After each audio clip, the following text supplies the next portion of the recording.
Olá, tudo bem? A gente está aqui para gravar mais um vídeo da Bíblia e hoje a gente está continuando estudando o Evangelho de Mateus. Nosso último vídeo a gente terminou o capítulo 7, que foi o final do Sermão da Montanha, e hoje a gente vai gravar sobre o capítulo 8.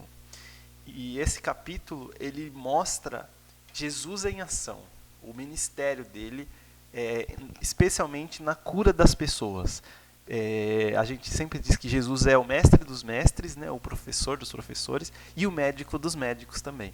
E é o salvador de todos. Mas esse capítulo, o capítulo 8, ele mostra Jesus na cura das pessoas. É bem interessante em diversas situações. Quando ele saiu daquela montanha e terminou o Sermão da Montanha, ele desce, diz aqui, e quando ele desce, grandes multidões o seguem. E um leproso se aproxima dele e o leproso ele adora Jesus, né? Ele se ajoelha diante de Jesus e Jesus aceita a adoração dele, mostrando que é a divindade de Cristo. E ele diz assim para Jesus: Olha, Senhor, se você quiser, podes purificar-me. Eu sei que você tem poder para me curar. A lepra era uma doença incurável. Até hoje ela tem um tratamento, chama hanseníase. Não é um tratamento simples, existem vários tipos de lepra. Algumas têm cura, outras não têm cura, mas tem um tratamento que estabiliza a doença e a pessoa convive com ela. Mas na época era algo muito difícil, não tinha doença, não tinha remédios, em muitos casos não tinham cura, caíam pedaços da pessoa, entrava em necrose, era uma doença terrível, era considerada a pior de todas as doenças e muitos consideravam como um castigo de Deus. Graças a Deus, hoje não é mais assim pelos tratamentos que tem, mas naquela época era. E então quando ele veio até Jesus, ele falou para Jesus. Talvez ele já estava desfigurado, com pedaços de pele caindo, sem dedo, totalmente destruído, e Jesus compadeceu dele e falou, quando ele falou que ele pediu, né, falou: se você quiser, você pode me purificar, pode me curar. Então Jesus ele toca o leproso. É incrível isso, porque não se podia tocar um leproso. Se você tocasse um leproso, você pegava a lepra. Só que Jesus tocou o leproso, eu vi uma pregação sobre isso, muito interessante, e em vez dele pegar a lepra, o leproso que foi curado. A gente vê a diferença dele e de nós. E aí ele tocou e disse: eu quero, fica limpo. Imediatamente ele ficou limpo. Então Jesus disse assim: não diga a ninguém. Vai, mostra-te ao sacerdote e faça a sua oferta, a oferta que Moisés ordenou. E assim vai ser um testemunho para o povo. Então, quando ele fizesse a oferta, era uma oferta declarando publicamente que ele foi curado. O sacerdote iria examiná-lo e declarar: sim, você está curado. E isso seria um testemunho que Jesus tinha curado ele. Só que ele não aguentou, né? Ele já saiu falando para todos. Mas a gente vê aqui Mateus colocando que Jesus tinha o poder sobre a pior de todas as doenças que existia. Logo, ele era o Messias, ele era o Senhor de tudo, de todos. E aí depois ele vai para a cidade de Cafarnaum. No Evangelho de Lucas mostra que ele vai para a igreja, para a sinagoga, e lá na sinagoga ele cura um endemoniado. Aqui mostra que um centurião procura ele. O centurião ele era responsável no Império Romano por 100 soldados. Então ele era uma autoridade romana na polícia de Roma, vamos dizer assim.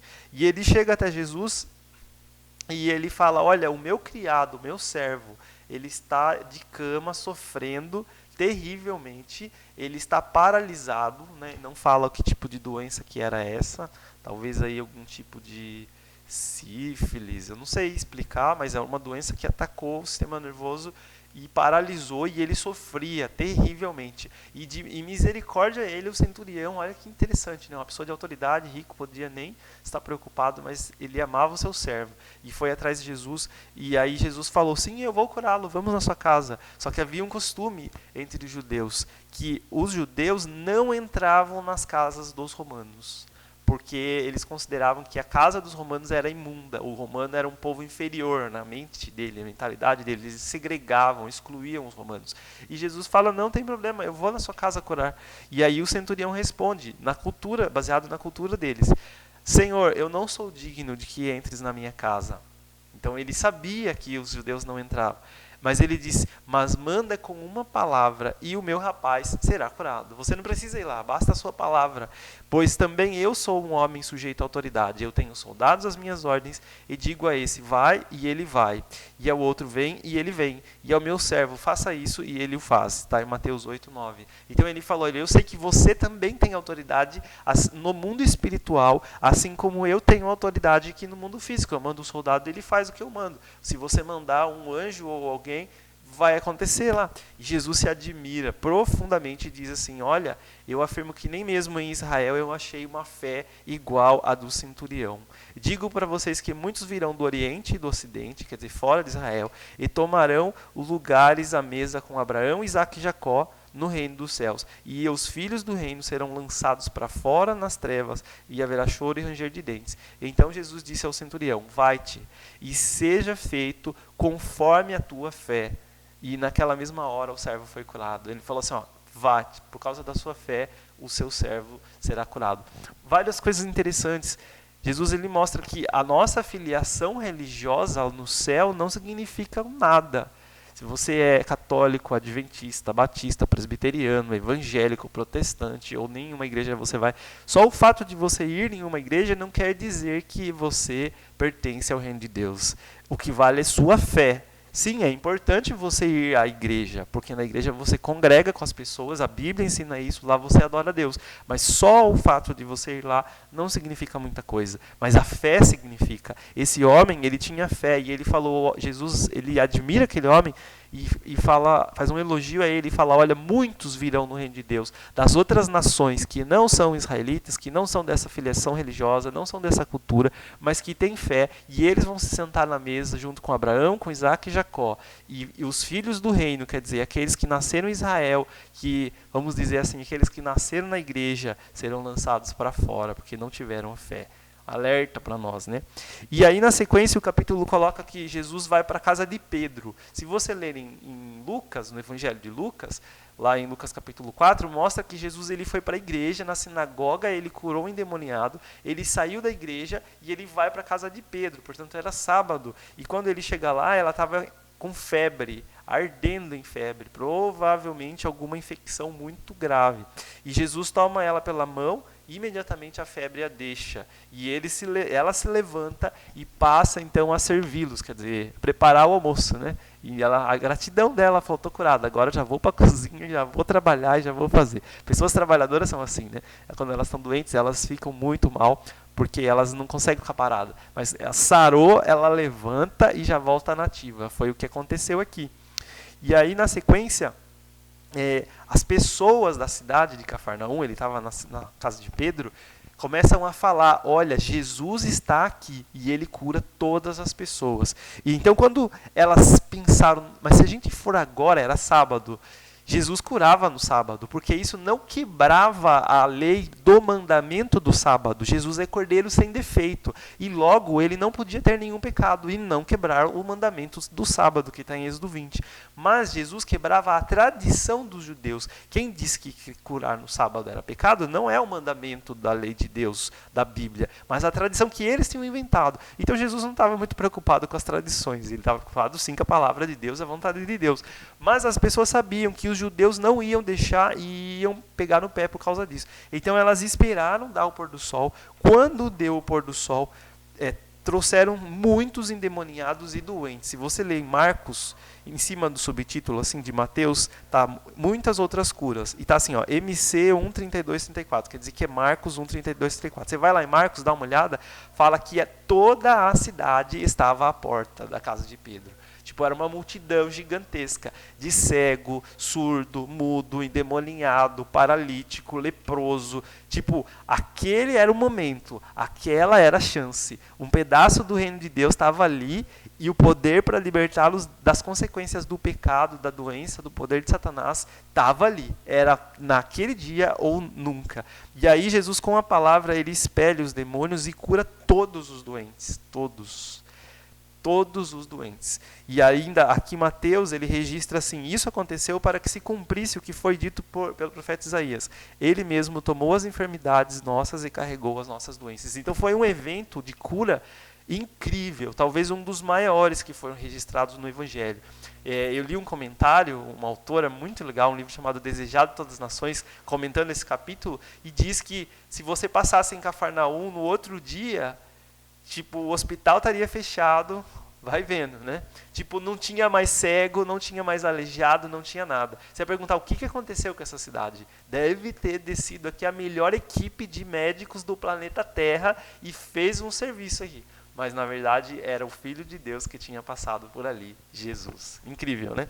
Na sequência, Jesus ele fala para os discípulos, olha, vamos pegar o barco e vamos para o outro lado. O outro lado era a região de Gadara ou Genezaré, e essa região de Gadara era uma região pagã, lotada de religiões ocultistas, místicas e muitos endemoniados, um lugar terrível. Mas Jesus falou, nós temos que ir para lá, vamos entrar no barco. E ele entrou, e nessa hora aparece um escriba era um teólogo, provavelmente deve ter presenciado as curas, e ele fala para Jesus assim, olha, eu vou com você aonde você for, eu não saio de perto, porque eu sei que você é o Messias, o Filho de Deus. E Jesus olha bem para ele e diz, olha, as raposas têm seus covis e as aves do céu têm os seus ninhos, mas o Filho do Homem, quer dizer, eu não tenho aonde reclinar a cabeça. Se você está vindo atrás de mim por algum interesse, seja material, poder, fama, já estou te avisando, eu não tenho nem onde dormir. Eu durmo um dia aqui no barco, outro dia debaixo da árvore, outro dia na casa de alguém.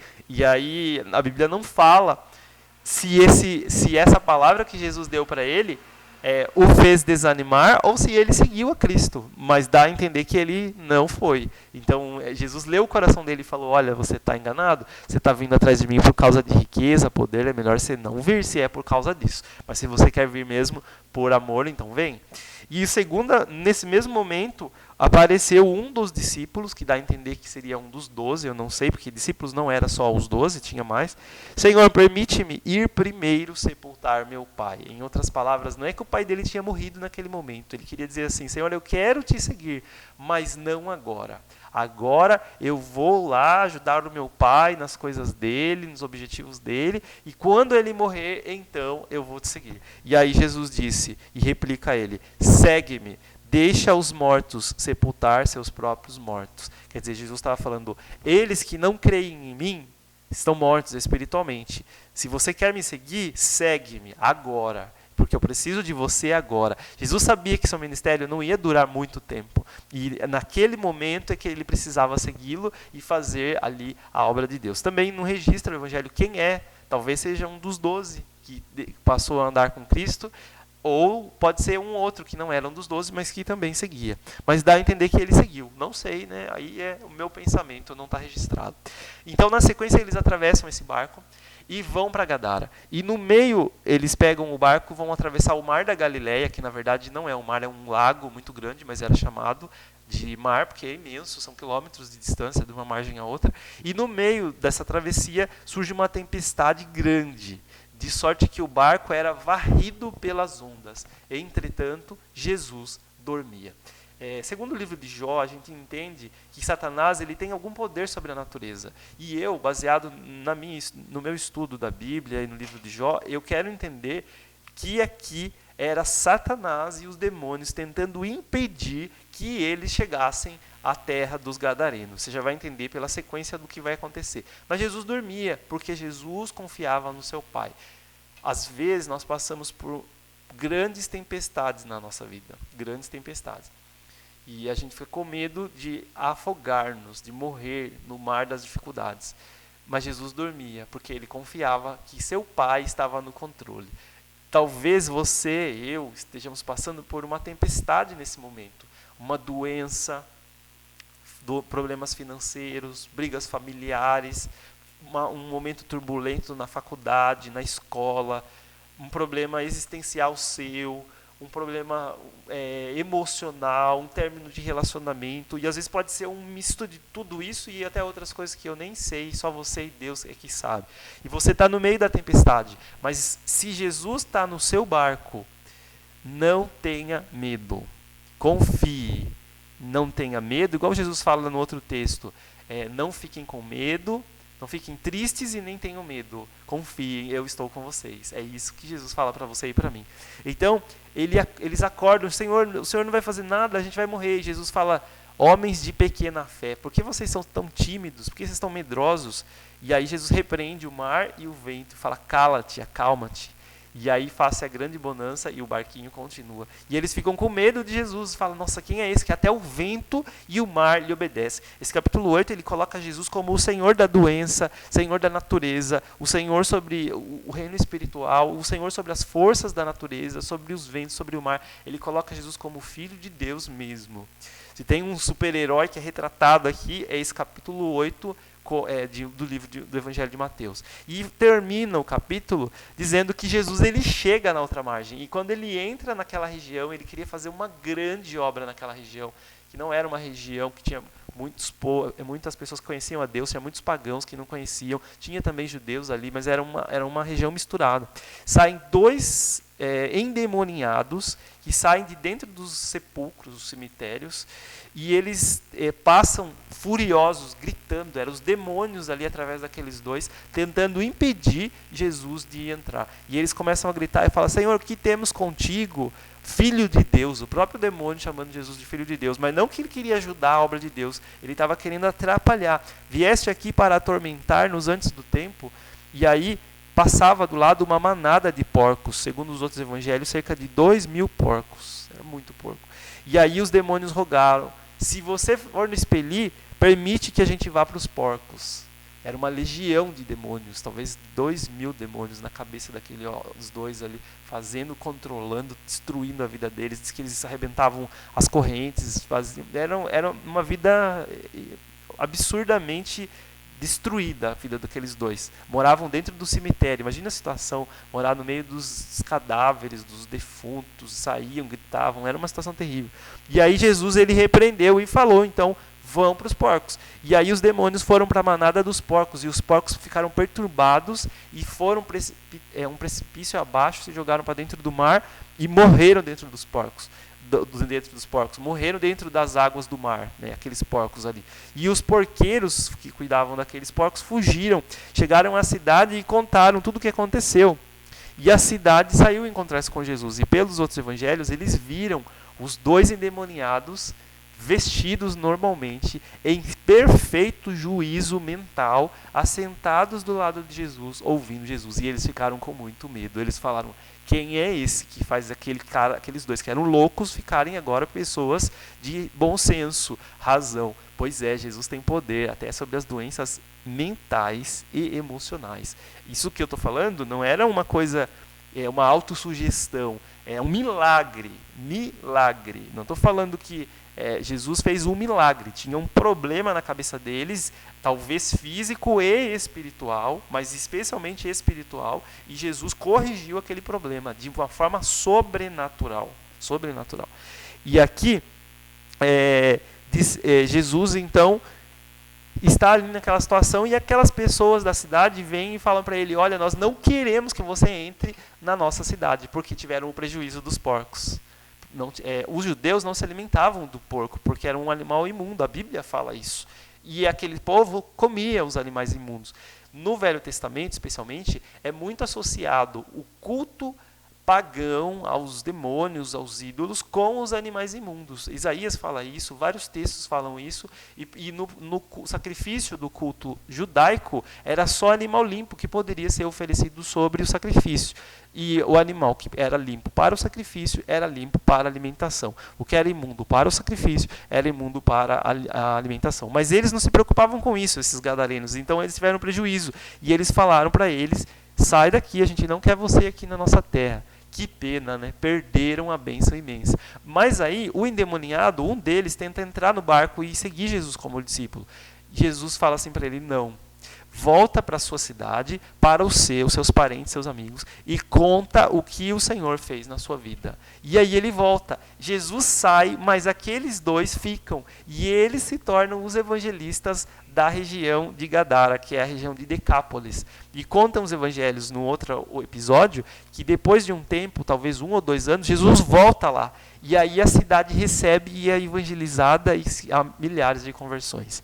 Queridos, eu encerro, ficou comprido o vídeo, mas é que a palavra de Deus é maravilhosa, esse capítulo é incrível, e ele coloca que Jesus ele tem poder sobre as enfermidades, sobre as doenças, sobre a natureza, as tempestades, sobre as doenças mentais, as doenças físicas e sobre os demônios e as entidades espirituais, porque Jesus é o Filho de Deus e nele, no seu nome, não todo joelho se dobra, todo o poder se prostra. Que a sua fé nele possa libertar você e você possa crer que ele dá a vida eterna para você e para mim. Deus te abençoe e até mais.